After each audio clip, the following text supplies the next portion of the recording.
morning, my lovely friends. I hope you're well this morning. This is a very short video for you today. Just one to let you know that I am thinking about you, and as always, you are in my heart and in my prayers. It's a beautiful morning. It's very crisp and frosty, but the sun is shining. It reminds me of something that we say in church, but first of all, I'm going to light my candle.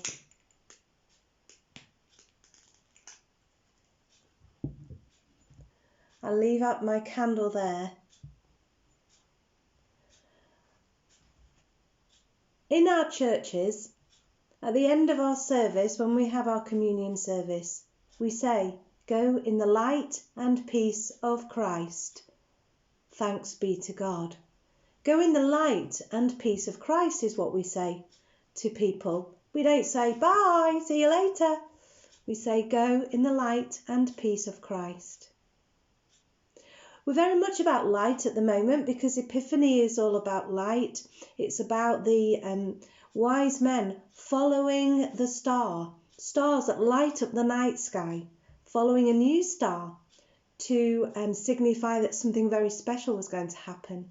And they followed it for a long time, as we remember in our reading of the events that happened at Christmas. And here I have my wise men. The light is on inside there and it shines through in the nighttime sky, but we can't see it at the moment. So following the light, go in the light and peace of Christ. Jesus said, "I am the light. There's no place too dark for my light to shine." And that's reassuring in these times. These times again when we're back to doing things we really don't want to do, like learning from home and being away from our friends. But that's where we are. And that's where we need to be to keep people safe for the next few weeks. Until we're further down and away from this darkness and we reach the light at the end of the tunnel, we need to keep going on this journey. I think sometimes the wise men must have, on their journey, which took them a long while, must have some days wondered whether or not this was worth it, or sometimes wondered whether or not this was actually true, something that was really happening and not that they'd made up and was in their imagination. And I wonder sometimes, especially, it would be me if I was hungry, whether or not they thought about turning around and going back home, because they'd be living in tents and maybe living under the night sky and in the cold sometimes, even in the desert, if it gets very cold in the evening. So I wonder whether they, like us, sometimes thought, "This isn't very good. I don't want to be doing this anymore. I want to go home. I want to do something better.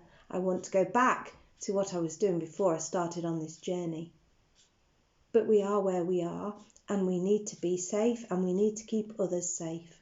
So I'm just sending this message today to say to you that your candle will always be lit in my heart for you. I will always hold you in my prayers. Stay safe and make the most of what you can while you can.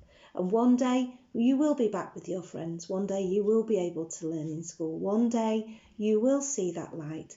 But today, Jesus' light shines in you. And I'm going to say those words to you today, for you to carry through for the rest of the day. So on this day, go in the light and peace of Christ. Thanks be to God. Love you all and stay safe. Bye-bye.